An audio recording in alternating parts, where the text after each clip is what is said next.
अहो, देशासह राज्यात वाढलेली महागाई आणि जनतेचा एकच संताप. नुसता संताप नाही, तर जनतेला आता नवीन बदल पाहिजे. आणि त्यामुळेच आता सर्वात मोठा भूकंप झाला. होय, राजकीय वर्तुळातली सर्वात मोठी आणि महत्त्वाची बातमी येत आहे. आज राज्यामध्ये बेरोजगारीचे मोठ्या प्रमाणात प्रश्न आहेत. शेतकऱ्यांचे प्रश्न, शेतकऱ्यांच्या कांद्याला मालाला हमीभाव भेटत नाही. त्यानंतर महागाईने लोकांना हैराण केलेले आहेत. पेट्रोल डिझेलचे भाव दिवसेंदिवस वाढत आहे. तसेच इतर वस्तूंवर सुद्धा आता मोठ्या प्रमाणात परिणाम होत आहे. आणि हा सर्व परिणाम आता जनतेच्या मनातून व्यक्त होत आहे. आणि जनतेला आता नवीन परिवर्तन लागतं. कारण की जे जुनं सरकार आहेत, जे सध्या मंत्री बसलेले आहेत, ते जनतेची कामं करीत नाही, जनतेचे प्रश्न सोडवित नाही. आणि एकाच जनतेचा मग आक्रोश आणि संताप बघायला मिळतो. आणि त्यातूनच मग काही आमदारांनी मातोश्रीची वाट धरली. अहो, ही नुसती वाटच धरली नाही, तर सर्वात मोठा पक्षप्रवेश झाला. आणि एकच आनंद उत्सव, एकच जल्लोष. गावाखेड्यातला तळागाळातला कार्यकर्ता मातोश्रीवर पोहोचला. आणि इतक्या मोठ्या प्रमाणामध्ये आमदारांची संख्या. हे सर्व आमदार नेमकं कोणत्या पक्षाचे आहेत, कोणत्या मतदारसंघातले आहेत, ते सर्व आपण तुम्हाला याच व्हिडिओत दाखवणार. नुसताच दाखवणार नाही, तर त्या सर्व आमदारांनी कशा प्रकारे पक्षप्रवेश केला आणि अजून किती मोठा गट संजय राऊत, उद्धव ठाकरे यांच्या संपर्कात आहे, त्या सर्व आमदारांची यादीच आपल्याला हाती लागली आहे. या सर्व आमदारांची यादी आपण तुम्हाला त्यांच्या मतदारसंघासह वाचून दाखवणार. फक्त तुम्हाला एक काम करायचं आहे की हा व्हिडिओ पूर्ण शेवटच्या मिनिटापर्यंत बघत राहावा लागेल. कुठेही अजिबात अर्धवट व्हिडिओ सोडून जायचं नाही. आणि या मोठ्या आणि महत्त्वाच्या आनंदाच्या बातमीसाठी आत्ताच व्हिडिओला लाईक करा. लगेच व्हिडिओला एक लाईक झालाच पाहिजेत. महाराष्ट्राच्या राजकारणातील संभाव्य उलथापालट, भाजपवरील नाराजी आणि शिंदे गटाची घरवापसी. नमस्कार. महाराष्ट्राच्या राजकारणात पुन्हा एकदा खूप मोठी उलथापालट होण्याची शक्यता वर्तवली जात आहे. कधी कोणाचे दिवस बदलतील हे सांगता येत नाही. आणि सध्या महाराष्ट्राच्या राजकीय वर्तुळातून अशीच एक खळबळजनक बातमी समोर येत आहे.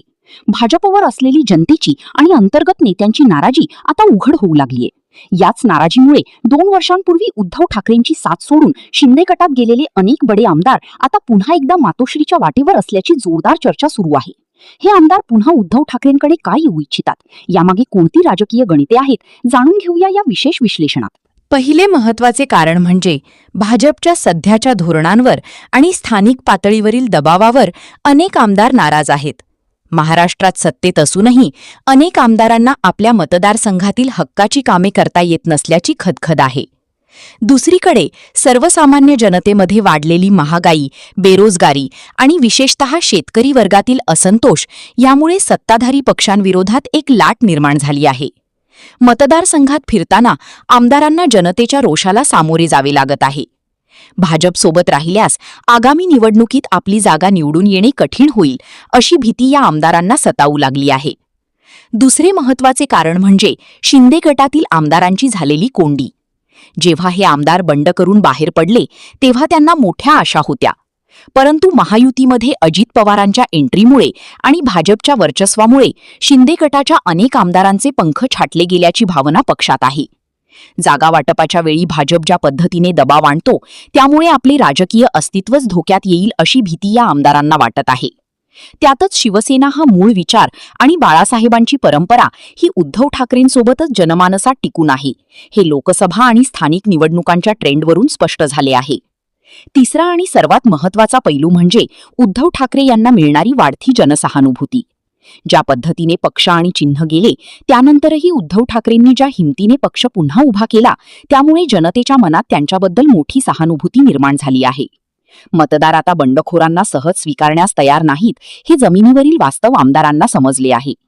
त्यामुळे स्वतःचे राजकीय भवितव्य सुरक्षित ठेवण्यासाठी या आमदारांना आता पुन्हा मातोश्रीचे दरवाजे ठोठावण्याशिवाय दुसरा पर्याय दिसत नाही. सूत्रांच्या माहितीनुसार अनेक आमदारांनी मध्यस्थांमार्फत उद्धव ठाकरेंशी संपर्क साधण्याचा प्रयत्नही सुरू केला आहे. पण इथे मोठा प्रश्न निर्माण होतो, उद्धव ठाकरे या आमदारांना पुन्हा पक्षात घेतील का?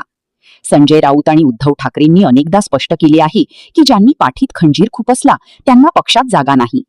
परंतु राजकारणात कोणीही कायमचा शत्रू किंवा मित्र नसतो.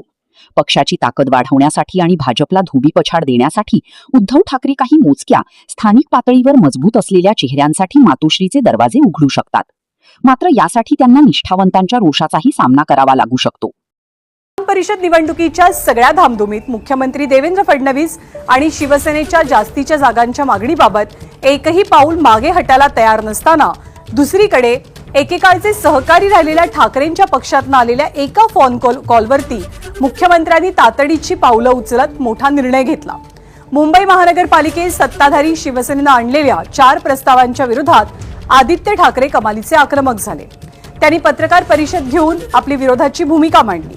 त्यानंतर थेट मध्यरात्री मातोश्रीवरनं मुख्यमंत्र्यांना एक फोन गेला. मुख्यमंत्र्यांनी सुद्धा लागलीच प्रस्तावांचा सविस्तर अहवाल मागवला आणि प्रस्ताव मंजूर न करण्याच्या स्पष्ट सूचना दिल्या.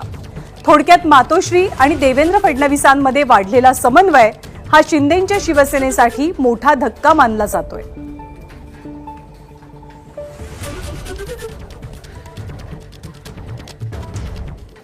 तर मुंबई महानगरपालिकेच्या 4 प्रस्तावांना, जे 4 प्रस्ताव शिंदेंच्या शिवसेनेकडनं सादर झाले होते किंवा आणले जाणार होते, या प्रस्तावांना स्थगिती देण्यासंदर्भात मुख्यमंत्र्यांनी जो निर्णय घेतला त्याबद्दल ठाकरेंच्या शिवसेनेचे आमदार मिलिंद नार्वेकर, शिवसेनेच्या नगरसेविका संध्या दोशी या दोघांनी काय प्रतिक्रिया दिली आहे ती आपण पाहूया. आज मुंबई महानगरपालिकेमध्ये इम्प्रूव्हमेंट कमिटीमध्ये स्थापन समितीमध्ये काही प्रस्ताव येणार होते, जे प्रस्ताव इतके चुकीचे होते की ज्याच्यावरती काल आदित्य ठाकरे यांनी एक प्रेस कॉन्फरन्स घेतली होती व मध्यरात्री माझं मुख्यमंत्र्यांशी जे काही बोलणं झालं त्याच्यावरती त्यांनी वाद होऊ नये आणि चुकीच्या गोष्टी महापालिकेत होण्यासाठी त्यांनी ते थारा देणार नाहीत आणि चुकीच्या गोष्टी ते होऊ देणार नाहीत हे त्यांना पटल्यामुळे त्यांनी त्या सगळ्या गोष्टी आज थांबवलेल्या आहेत.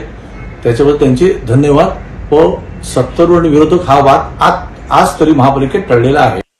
40 वर्ष जी मुंबई महानगरपालिकेला, मुंबईला बिघडवलेलं आहे, ज्यांनी त्यांना सुधारण्यासाठी आज आम्ही या ठिकाणी महायुती या ठिकाणी बसलेली आहे. 7 हिल्सचा जो प्रकरण आहे त्याच्यामध्ये ऑलरेडी लवादा कोर्ट आदेशानुसार पूर्वीच त्यांना परमिशन मिळालेली आहे आणि ती पोस्ट फॉस्टो करण्यासाठी आपल्याकडे आलेले आहेत आणि आपण त्याचा तो प्रस्तावही रिफर बॅक केलेला आहे. आज सगळे नगरसेवक, सदस्य सगळे सज्ञ आहेत, सुसंस्कृत आहेत आणि सगळे अभ्यासू आहेत. तर मला असं वाटतं की अभ्यास करूनच हे जे विषयावर आम्ही जी रोलिंग दिलेली आहे ते अभ्यास करून त्या विषयाला आम्ही सगळ्यांनी रोलिंग दिलेली आहे. तर मध्यरात्री मातोश्रीवरनं मुख्यमंत्र्यांना गेलेला फोन आणि प्रस्ताव मागे घेण्याचा किंवा प्रस्ताव नामंजूर करण्याचा मुख्यमंत्र्यांचा निर्णय, या सगळ्या घडामोडींच्या दरम्यानची टाइमलाईन नेमकी काय होती ती आपण जाणून घेऊया. मध्यरात्री काय घडलं? मध्यरात्री 2:30 वाजता मिलिंद नार्वेकरांनी देवेंद्र फडणवीसांना त्यांच्या मोबाईलवरती एक मेसेज पाठवला. पहाटे 4:30 वाजता मुख्यमंत्र्यांनी मिलिंद नार्वेकरांच्या मेसेजला उत्तर दिलं.